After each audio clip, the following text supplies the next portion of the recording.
Hello out there and welcome to Public Conscience. This is the anti-corruption program produced by the Progressive Impact Organization for Community Development, PRIMOG. PRIMOG is a civil society group with a mandate to promote good governance, participation and accountability in Nigeria. I am Adaobi Obiabumo with Chidozie Ogbonnaya. Welcome to the program. On Public Conscience on Radio, we seek to evolve a corruption-free society through the amplification of corruption stories reported by our partner media organizations and drawing citizens and government attention for democratic action against it. This program is supported by MacArthur Foundation. In a bid to broaden the war against corruption by encouraging the general public to expose corrupt practices, the federal government in 2016 launched the whistleblower policy, which focuses on exposing political class and public office holders with unseen corrupt practice. The government in turn reward those whose revelations result in the recovery of funds or assets. Between February and April 2017, the federal government reported that the policy had resulted in recovery of at least 73 billion naira. One of the most significant recoveries made as a result of the information provided back to the authorities was that of approximately $43 million in cash. Contrary to the positive side of whistleblowing, a Nigerian working with the Embassy of the Netherlands in Abuja was dismissed following her blowing the whistle on a former Netherlands ambassador to Nigeria for allegedly leaking confidential information to Shell senior officials. The whistleblower, identified as Ms. Onogaife, exposed the complicity of Shell Development Corporation of Nigeria in the ongoing investigation of the operating license 245 oil scam. As a result of the development, the Human and Environmental Development Agenda Heather Resource Center, in a petition sent to the Foreign Affairs Minister, Geoffrey Onyama, faulted Nigerian authorities for failing to provide the necessary shield for Onogaife, who lost her job in the defense of Nigerian sovereignty. To better understand what transpired with Ms. Onogaife and the challenges facing whistleblowers amidst anti-corruption war in Nigeria, we will speak with the chairman of Heather, Mr. Suraji Olariwaju, via phone from Lagos. In the studio, we also have Mr. Tunde Salman. Welcome to the program, sir. Good morning, listener. Thank you. Please follow us on our social media platforms at Official PRIMOG. PRIMOG is spelled PRIMORG. We are also streaming live on Facebook at Official PRIMOG. You can watch our videos on PRIMOG TV, our YouTube channel. PRIMOG TV is our YouTube channel. We want to encourage you to subscribe to get reminders when we have a new post. You can also send your messages to our WhatsApp number on 0902 265 6167. That is 0902 265 6167. This number is for messages only. You can begin to send your messages now. Mr. Tunde, who is a whistleblower or what is whistleblowing? Thank you very much. Once again, I want to greet all the listeners on these important educative programs. My name is Tunde Salman, the convener of Good Governance Team. Good Governance Team is a Nigerian civil society monitoring, advocacy and research platform dedicated to promote good governance and anti-corruption. And coming back to your question, the issue of whistleblowing, as you read in your rider, whistleblowing was a policy launched in December 2016. If you recall, when the present administration came into power, the president attended an anti-corruption summit in London same year, and he pledged the commitment of the government of Nigeria to fight corruption seriously. Part of the strategies, framework, mechanism to tackle this corruption headlong was part of this, the idea of whistleblowing, that there is a lot of corruption reported cases. Why was it so? What can Nigeria do? That is why in an attempt to hone the anti-corruption processes, I believe government came up with that whistleblowing intervention from the government. What it means basically is for Nigerians who have privileged information on some of these corrupt cases, on some of these alleged financial misconduct, corrupt practices, or fraud, can report to government through dedicated channels where this can be investigated properly. And at the end of the process, if it is confirmed that this indeed there was an attempt or there was attempt of financial misconduct, there is also incentive ranging from 2 point something to 5% of the total cost of assets recovered to anti-corruption whistleblower. But in the last few years, we have seen from the practice that there is a lot of risk and challenges associated with being a whistleblower. And one of it was the case you read of a Nigerian who worked in Dutch embassy who because of the fact that he blew a whistle about the fact that the then ambassador of Netherlands to Nigeria disclosed confidential information to a local cell director in Nigeria. I would cut it short there. Just hold on. We have Mr. Olarewaju on the phone from Lagos. Welcome to the program, sir. Yes, thank you very much. Good morning. Thank you for having me. Thank you once again. Following the sack of Ms. Onoga-Ife by the Embassy of the Netherlands in Abuja, your organization, Heather, petitioned the federal government. Could you please tell us about the plight of this patriotic Nigerian?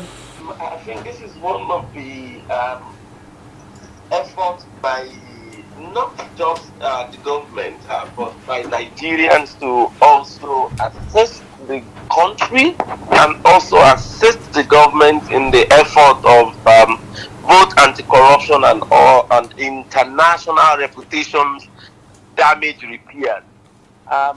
Ms. Fidelia Onoga-Ife worked in the embassy. She's a senior staff. She's actually well respected in the embassy. She actually didn't blow the whistle officially. The Nigerian government, including even the Netherlands embassy, both are investigating the OPL 245 oil deal case, where individuals and companies, Shell, ENI, and some staff of the companies, including Nigerians, the former Attorney General of the Federation of Nigeria, Mr. Mohamed Adoke, and a number of them were indicted in that deal that saw to the disappearance of $1.1 billion into the individual accounts of several people. And the Dutch embassy was to coordinate the visit of the Dutch financial police to visit the EFCC in Nigeria, obtain some highly confidential information about the investigation conducted by Nigeria, and also share some privileged information. This was supposed to be a completely confidential visit, but by the normal diplomatic standard, when such police or any official of government is coming into any of the other partner country, then it goes through the embassy. So the embassy facilitates the meeting, even it might not have anything to do with the embassy. Understand that the Dutch police were to visit Nigeria. The Dutch police liaison officer is in the embassy, who also gets this information and coordinates the local movement. The embassy was told, and the Dutch police officer at the embassy was also informed. 2 days before the arrival of this Dutch police in Nigeria, Ambassador Petri had a meeting with the director of Shell, and at that meeting leaked that information to the Shell officials. And that is a complete breach of the diplomatic responsibility and even oath signed by the ambassador. Ambassador Petty was also expected to have told the Dutch police officer on their arrival that, I had a conversation with the Shell official and I mentioned to them about your visit. But that was not done. the liaison officer at the embassy, who was the Dutch police station at the embassy, had to inform the visiting officers from the Netherlands that the ambassador had actually breached the protocol by informing the Shell officials about the visit. They waited for the ambassador to report himself, but he failed to do that. That was, according to them, reported internally. And when there was nothing happening, Miss Onogaife then reported to the Ministry of Foreign Affairs that this was what we heard, this was what we saw that happened, because she's a senior officer, so she knew about everything, and she was one of the facilitators of the visit of the Dutch police officer to all the agencies visited in Nigeria. It was at that point, that was after 2 years of the visit of the Dutch police, and nothing was happening, that she was then invited, and on the invitation by the Ministry of Foreign Affairs, she was promised, security of her job, for actually standing up to be bold enough and make that report officially to the Ministry of Foreign Affairs. The case was investigated and found to be true. And Ambassador Petri was recalled back to the Ministry of Foreign Affairs and not allowed to go out of the country further as an ambassador.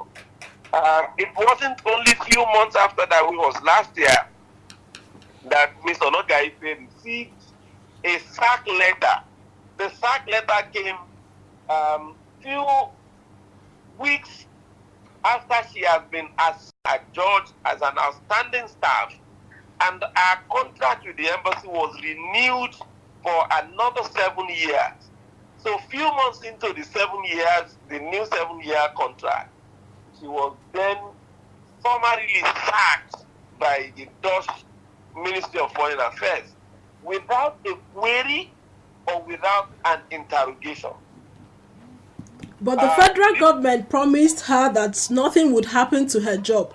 Has the Nigerian federal government, because she wasn't a staff of Nigerian government. So the Nigerian government was not part of the whole process at all. She didn't report to the Nigerian government. She reported to the Ministry of Foreign Affairs in the Netherlands. Okay. Because she was employed by the Ministry of Foreign Affairs in the Netherlands.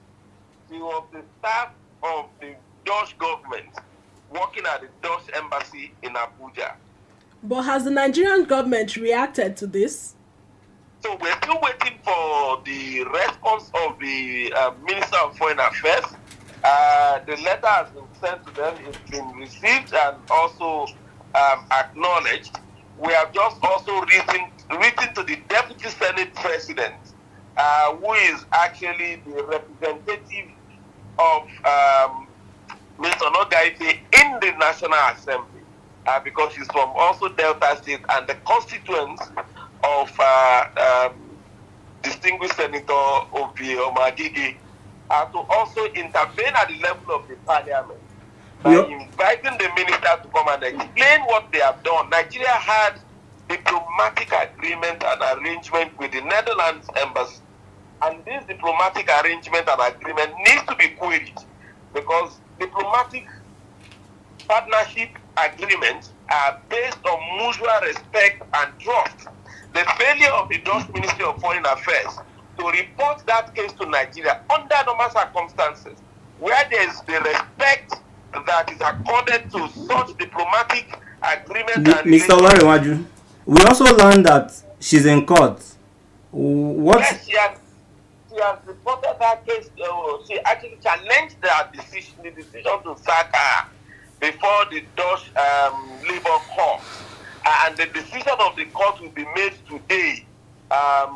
We're waiting for that, but she's already challenged that in court, and we're waiting for a positive response from that. But that is the legal angle. But there's also the political angle that Nigeria needs to actually stand up, not only for Ms. Onogaife, but for also the sovereign integrity of Nigeria, where an ambassador would actually preach such sensitive information, and the ambassador is still working in the embassy in the Ministry of Foreign Affairs in the Netherlands.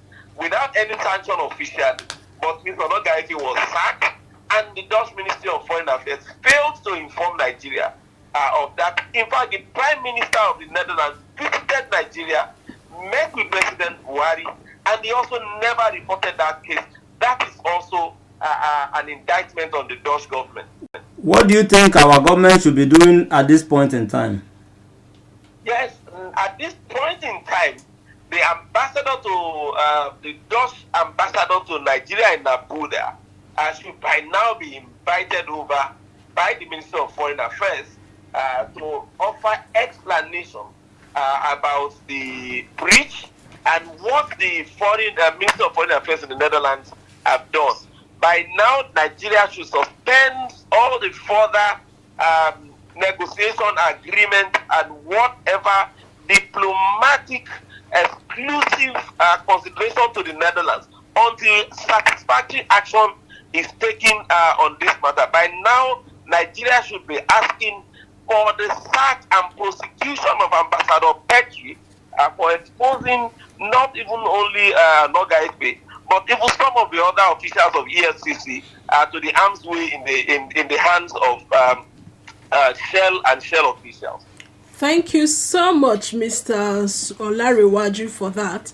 And we hope that we would have a positive response from the Nigerian government, and they have to do the needful to protect the whistleblower. Thank you so much once again. Always my pleasure.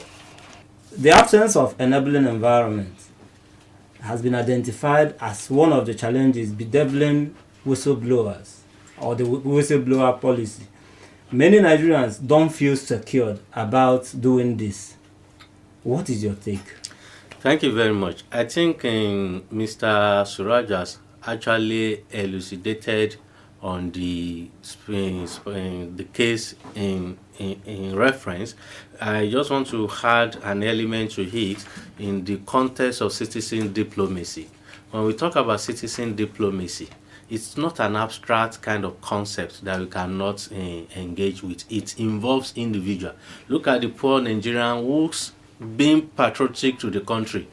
That there are a lot of issues that concerns the economic well-being of Nigeria, which information are being disclosed that will be detrimental to the country, and the country cannot take any practical steps to raise to the occasion. In terms of even such kind of personalities can be declared rightly as persona non grata if the ambassador, who's supposed to also respect the sovereignty in rights of Nigeria, look at the economic interests of your partner, and you prefer more your home company working in Nigeria to the whole states, and the information that is critical to the investigation, you went to go and refugee to such kind of person, and the country could not say anything. I think that is not good enough. We should be able to take more steps and action when it concerns our national, whether at home or in the diaspora. We have on phone Mr. Godwin Onyacholem of AfricMail, a group fighting for whistleblower in Nigeria. Thank you so much for joining us, sir. Yeah, thank you, madam. Good morning, and good morning, listeners. How has the whistleblower policy been affected by negative developments in Nigeria? We've been dealing with the issue of whistleblowing. I mean, we've been implementing a program on whistleblower protection in the last 3 years, and the implementation rested on 3 key pillars. One, trying to raise awareness, trying to make people know that whistleblowing is very, very effective in the fight against corruption. And secondly, we try to ensure that those who are administering whistleblowing, that is the Presidential Initiative on Continuous Audit, do it honestly. And then thirdly, the issue of protection. We are advocating seriously on because we believe that protection is the key. And we've dealt with, in the last 3 years, yes, at least we've dealt with 5 whistleblowers, and 3 being seriously persecuted. At the heart of the whistleblowing challenge in the country is the issue of protection. People are afraid that they will not be protected if they blow the whistle. And all the whistleblowers who have dealt with, all the ones that are being persecuted now, are expressing very, very, very grave frustration over the issue of lack of protection. Could you please give us an example of one of those persons who are suffering from blowing the whistle? Okay, one, you have Sambo Abdullahi. Sambo Abdullahi is an auditor of the Nigerian Bulk Electricity Trading Company. It was on the basis of Sambo Abdullahi's petition that he wrote to ICPC, alleging all kinds of fraud, all kinds of corruption on the part of the immediate past MBET MD, Dr. Marilyn Amobi. It was on the basis of Sambo's petition that Marilyn Amobi was removed from that, because he was the ICPC report signed by no less a person than the chairman himself, Professor Bolaji Owasonyi, indeed indict Dr. Amobi for what is it called? Procurement fraud. So, and then that report also claimed that the woman will be prosecuted along with others, but we haven't seen anything yet now. And Sambo is being, it's not that she stopped Sambo or she sacked Sambo, but she denied him salary since December 2017. By December 2020, it will be 3 years now that Sambo has not been paid his salary, just because he said, "Madam, this is wrong. This is not done." And then the woman took offense, and So, and then we also have the case of Joseph Akeju. Joseph Akeju used to be the bursar in the Yaba College of Technology. And then he started raising issues about this thing is not done there. I mean, he started, and then the organization felt that the institution felt that, how could you be? Why will you do this? The man was sacked on his sick bed. So the man is about 60-something years old. Just about 13 days to his retirement. He was in the hospital. 13 days to his retirement from the public service. They sent him a letter that he has been sacked, just like that. And then it will shock you that the person who is the chairman of the governing council of that institution is a senior advocate of Nigeria. We want to know that, these people like this need protection. They need to be encouraged. And you also have Murtala Ibrahim. He's also an auditor. Murtala Ibrahim is of the Federal Mortgage Bank of Nigeria. He's been sacked since October 2016. Since May 2016, rather. With all these examples of Nigerians who blew the whistle and are suffering, we know that the whistleblower policy is just a policy. There is no legal backing to it yet. What is your organization doing to see that this policy becomes a bill which translates into an act? Okay, well, I'll come to that, but let me just make this point that even in the policy itself, there is a provision for protection. In that policy, there is a provision that if you blow the whistle and then you are being prosecuted, you will be protected. But government is not even that abiding by its own policy. That's the what we see. Are you putting the entire blame on the government? So of course, because it's their own policy. Government came out just because they wanted. Government felt that it cannot fight corruption alone, and then to involve the people, it has to introduce a policy that you also engage the people's interest in the fight against corruption. So if you come out with a policy since December 2016 and you have no effort to make a law to back it up, what are you saying? Are you serious in the fight against corruption? Are you serious with the fight against corruption that you claim to be fighting? It doesn't show any seriousness on our part. But as for us in the civil society, I think we are doing something now. We have a draft already, and then we'll engage our partners, and then we'll move on from there. We want to ensure that this becomes a law, like the FOI law. But if you don't have a law backing this up, the next government might just come in and say, "What's this trash?" Because it doesn't have a footing. Nobody respects it now. That's why you see it being implemented in a haphazard manner. It's so unfortunate that you have a government that claims to be fighting corruption, and you have had this policy in the last 3 years. By December, it will be by December since 2016, 2020, it will be 4 years, and then you have no whistleblowers have been persecuted. Like countless number of whistleblowers in the public sector, and then you have a Malami, an AGM, who is busy chasing after Magu. What is Magu in this thing? Okay. It's not about it's so unfortunate. Thank you. We just felt that this is the thing we have to see through, because every time we encounter frustration among whistleblowers, and it's all about protection. People are not being protected. Thank you. Thank you so much, Mr. Godwin Oniacholam from AfricMe. We appreciate your insightful contribution to the discussion. Okay. Thank you, madam. Thank you. Okay. Yes. Yeah. I think the point is being cleared. There is a need, there is a lacuna we need to institutionalize the policy. And in institutionalizing this whistleblowing policy, we need a legal framework.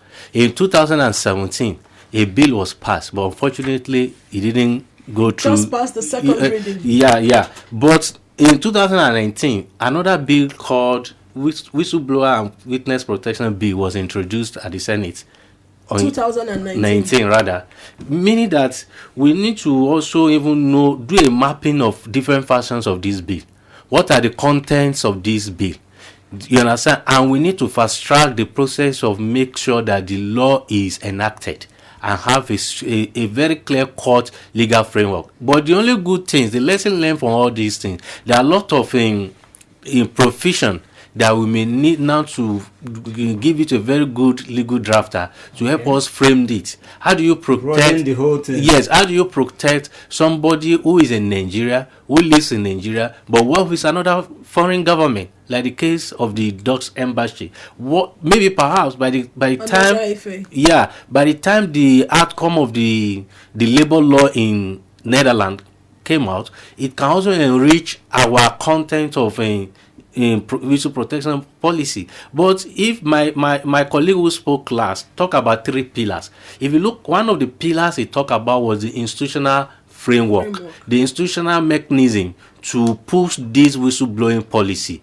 I want to also query whether it is effectiveness, whether that effectiveness of that policy can actually be realized. We are housing that particular policy within the continuous audit committee in the Ministry of Ministry of Finance. How many Nigerians, for instance, can access Ministry of Finance? If you really want to in grassroots Nigerians to own this whistleblowing policy, we need to look for an MDA that have structure across all the 36 states of the federation and the 774 local government. And the only agency that came to my mind was the National Orientation Agency. NOA need to be involved. They need to, because if you look at the statistic that was released some few years ago, there are about 4 channels of reaching out, which is not expansive enough.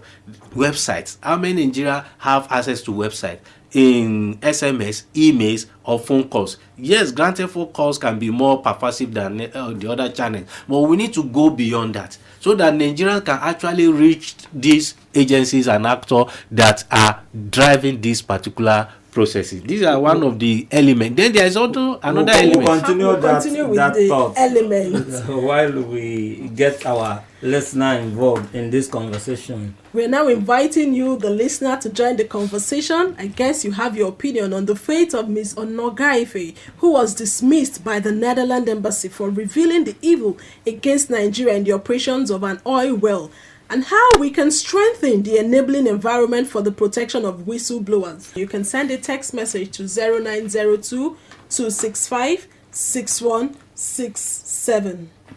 While we're waiting for the calls, you said something about elements. Yeah, what I meant by that is that the channels of communication is too restrictive. We need to look innovatively to see how more Nigerians can be able to access. Granted, there are some categories of professions that may have more access to this kind of information. If you look at most of the victims, most of the people that have been victimized by blowing this whistle, some of them are auditors, some of them are bosses and co. But there are a lot of Nigerians, for instance, who might have seen people who are displaying a kind of illicit wealth, who can help the system trace and recover some of those things. There are people who build gangaja structure in their villages, and their income cannot explain where they have gotten such kind of resources from. Also, contract being built in those localities that does not meet specification of a good in something. These are information that Nigeria needs to relate back to government so that there will be value for money when government is procuring things. There are a lot of other avenue that Nigerians themselves. Town hall is another good platform that we can use across the community to try and save information. Okay. But by and large, we have a call. Hello, your name and where you're calling from? My name is Yusuf Banabo Idris, Golden Voice, calling from Angombri, Nasarawa. Let's hear you, sir.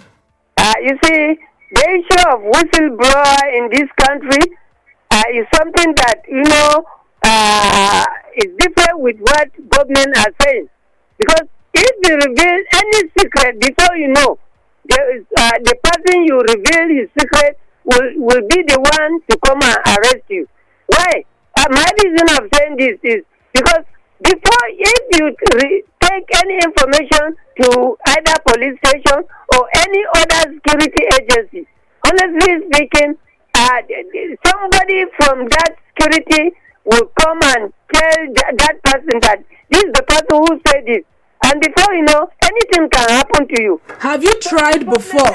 Hello, sir. Whistleblowers. Are you still there? Yes. Have you tried to blow the whistle before and you were arrested? Honestly speaking, there was a time I did something to drug abuse. People who bring drugs from different parts of the country. Before I know, somebody was giving me a serious warning that it is part of their business. So I have to be careful. That's why I'm afraid of taking any secret to or any information to any other security agency. Honestly. So thank you so much. This is not a good one for Nigerians. We have a message from Okwi from Area 3, and he says, whistleblowing policy of this present administration has not yielded any good and fruitful results because all the people that blow the whistle are either victimized or on the run. Mr. Tunde, this condition of not protecting whistleblowers, how much blow is it dealing on having, if impact is it having on corruption fights? Yes, it is very, very crucial that people who volunteer information are protected. And if Nigeria now see, like the last caller said, there is no confidence, the incentive for people to actually volunteer information will be diminished, meaning that it plays an important role in undermining the anti-corruption efforts of the government. And the short gaps that we can profile to that is to increase legislative advocacy. Let's have a timeline to enable the National Assembly do all their due diligence on the proposed legislation before them, consider it, and pass this law quickly so that the president can access to it. Let's take this. Hello. hello. Your name and where you're calling from. You're on to Public Conscience. Yeah, my name is Queen. I'm calling from Abuja. Let's hear you, Queen. Yeah, this whistle blowing that you are talking about, so the government are just saying one thing and doing another thing. I feel pity for the woman that they sacked from Netherlands embassy. Even here in our local, in the country here, we, some of us that know that something was going on in our own agency where we are working, because I can speak from my own side because I'm a victim. We were working and generating money, but they refused to pay us. When we cried out, we were sacked. We've written to ICPC, written to other agencies that are concerned to look into it. Which agency is that? It was legally shown. Which agency? The person was National Center for Women Development. Okay, continue. More than 50-40 people were sacked, all because they said we were casual workers. That we were working and we were generating money. In 3 months, 4 months, we generate up to 40 to something million. Then no salary was paid for more than 11 months. We cried out and we were sacked. Eh? Has anything been done since then? Pardon? You said you wrote to ICPC. What happened afterwards? ICP, well, nothing. They said they will investigate. Till now, we've not had. Last month, August, made it a year that we were asked to leave without payment. We have all the evidence. That agency is the agency that generates income. They generate revenue on their own. Now, government also supports them. But we are not paid. Could you please send us a text message? Are you there? Yes. Could you please send us a text message on 090-2265-6167? I will do that, man. Thank you very much. Bye. Thank you so much. You know, there's a section of the policy, item 10. Why will I be protected as a whistleblower? And I will read snippets of it. Any stakeholder who whistleblowers in public spirit and in good faith will be protected, regardless of whether or not the issue raised is upheld against any party. Any stakeholder, internal or external, who has made a genuine disclosure and who feels that as a result he or she has suffered adverse treatment in retaliation should file a formal complaint to an independent panel or inquiry that shall be set up to handle such complaint, detailing his or her adverse treatment. So when there's a section in this item 10 in the policy that says that anybody who blows whistle will be protected, how come we have cases of the last caller who said she blew the whistle, she was hacked, and nothing, she has written to the ICPC? That's the gaps between policy intention and the actual reality on ground. And for all civil society and other stakeholders, we need to do more on that. We need to do a mapping of all the people who have been victims of victimized victim of a whistleblower. There need to be a help or support desk for them. But this particular fellow, is she aware of this section? That's another thing that I talk about NOHA. We need to popularize the whistleblowing policy. Domicile the agency or the institutions that's supposed to midwife that process within the Ministry of Finance that is not even accessible to majority of Nigeria. It's also a 40 stats. Hello. Your name and where you're calling from? My name is Mark. I'm calling from Asu Drive. Have you been a victim of blowing the whistle, or do you know someone who is a victim? I've not been a victim, but I know somebody who has blown a whistle in a private organization, and whereby that person has been sacked. To me, you understand, my own advice to this issue of whistleblower, you understand, my advice to people is that wherever you are working, you understand, and you see something that is wrong, just keep quiet. Because to me, if you blow a whistle, that is not a very good advice for people to keep quiet and they see something wrong happening. Because even though if you blow a whistle, you understand, at the end you still be sacked or you be punished for it, you understand. And even though if you've written a petition in different places, ICPC, ESP, whatever, you understand, it doesn't work. You understand? So I trying to don't lose faith in the country and the institutions. So in fact, that is my advice. Continue to build the confidence of the people. Nigerians. You understand? Yes. The government themselves must be able to realize that the trust deficit in the country is high. Part of the things for government to gain the support and the solidarity of the people is to do things above board, in the sense that don't take action that people will misinterpret as being supportive of corruption, rather than to be against corruption. When people volunteer information, you need to actually process, identify. You understand? Do your own diligence on the information, but don't expose the people who are volunteering this information for you. If you expose them, at the end of the day, where you have a breakthrough, they may not be able to support you with the necessary information. Meaning, we need to look at the level of trust deficit, and build the confidence of the people in the genuineness of these tools for anti-corruption war. And when we talk about all this anti-corruption war, we know that prevention is better than cure. If people cannot volunteer information to help us reduce or prevent corruption, you understand, at the end of the day, if you are doing post after people have taken those things, you will now be negotiating. At the end of the day, you will not recover the full amount of the resources that we should be able to recover. For me, I will continue to emphasize the need for legislative advocacy. Let them fast track these legislation, but given the information that we have seen, there is also need for continuous research and documentation to look at what works and what will be more fit for our purpose, so that in framing our legislations we have taken care of those instances that can come up. Even at the same time, we also need to look beyond the public sector.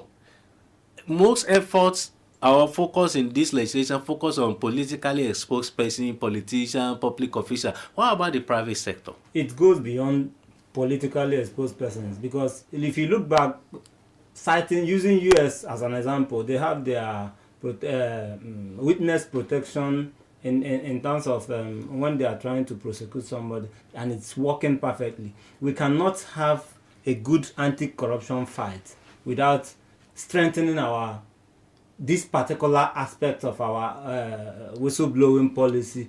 That's having a legislation around it. So, but I'm coming to something. Why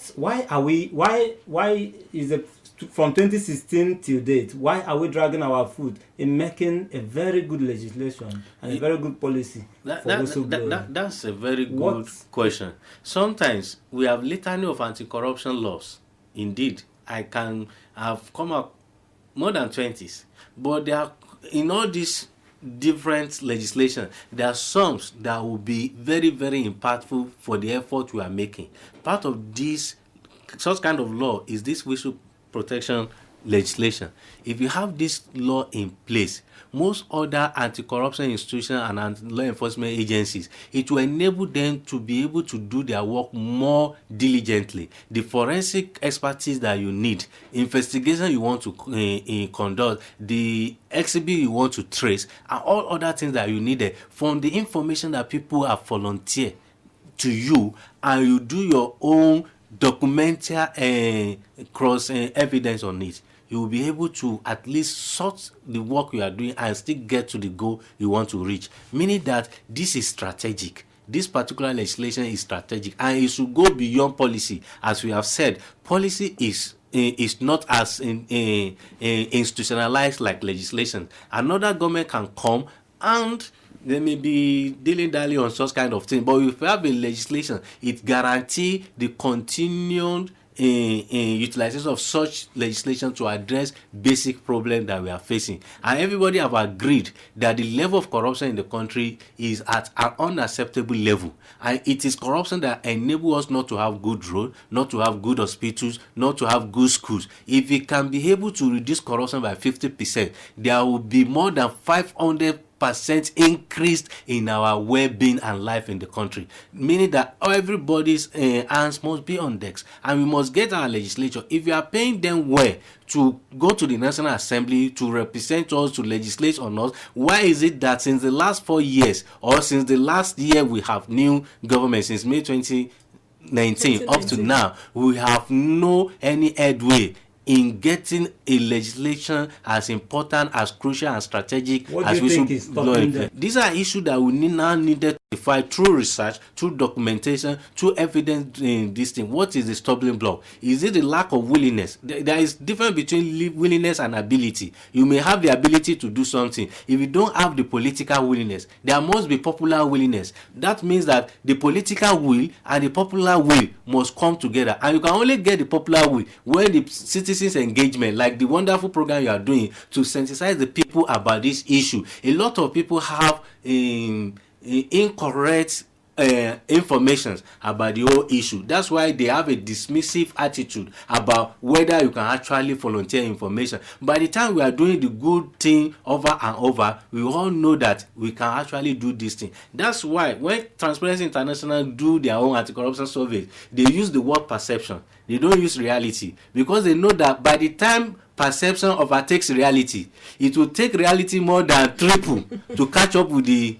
perception. That is important. We need to use the good practice to correct the erroneous perception that we have that nothing can work. Things can work, and we must make sure that things work, because it is in the interest of everybody that things work. If we are not interested in what government is doing, we cannot say we will not be affected by what government is doing, meaning that everybody must see this anti-corruption war as their own war, and they must also contribute by volunteer information. Yes, there are issues around incentives. That incentive of monetary incentive, shouldn't be the driving force, because if the country is good, it is for everybody win-win.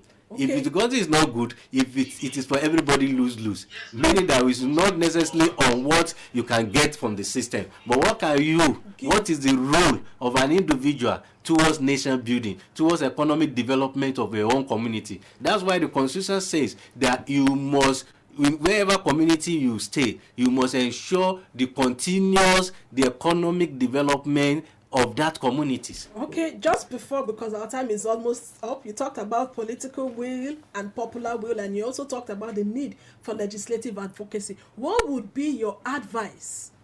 Just wrap it up in 1 minute to the federal government with regards to the case of Ms. Onoga Ife, which Olarewaju just said that the case is coming up today. Thank you very much. I think I'm calling on the Honorable Minister of Foreign Affairs to take this particular case seriously. One Nigerians being unfairly treated is as collective 200 million Nigerians being unfairly treated. The federal government should take more attention on this, because at the end of the day, we are the victims of what she is trying to protect. While the same victim cannot protect her when she is now being victimized, and it's unfortunate. I will call for a reinstatement, and even at that, ILO, you should look at some of the labor principles of ILO based on human rights and whistle protection. You've seen what happened recently in African Development Bank. A whistleblower actually said this guy has issue, but what has happened is a win-win situation. They reinvestigated the guy. They find the guy that he has not done what he was accused of. At the end of the day, is it not better for the banks and everybody there? We are really out of time here. Thank you. Thank you for your submissions. It's my pleasure. Visit our website www.primorg.org to get all the information and our reports. Injustice to one is injustice to all. We appreciate Mr. Suraju Olarewaju, the chairman of Heather, who joined us via phone from Lagos. And many thanks to you, Tunde Salman, for joining us on the program. It's my pleasure. We also appreciate Mr. Godwin Onyacholem of Africmill for joining us from Kaduna. Public Conscience is supported by the John T. and Catherine V. MacArthur Foundation, committed to building a more just, verdant, and peaceful world. Get more information about the foundation at its website, macfound.org. Join us again here next week for another episode of Public Conscience. Remember to follow us on our Twitter, Facebook, and Instagram handles at Official Primorg. I am Chidozie Obunna. Official Primorg, or that is our social media platforms. Many thanks to you out there for joining us. I am Adaobi Obiabumo. Stay safe.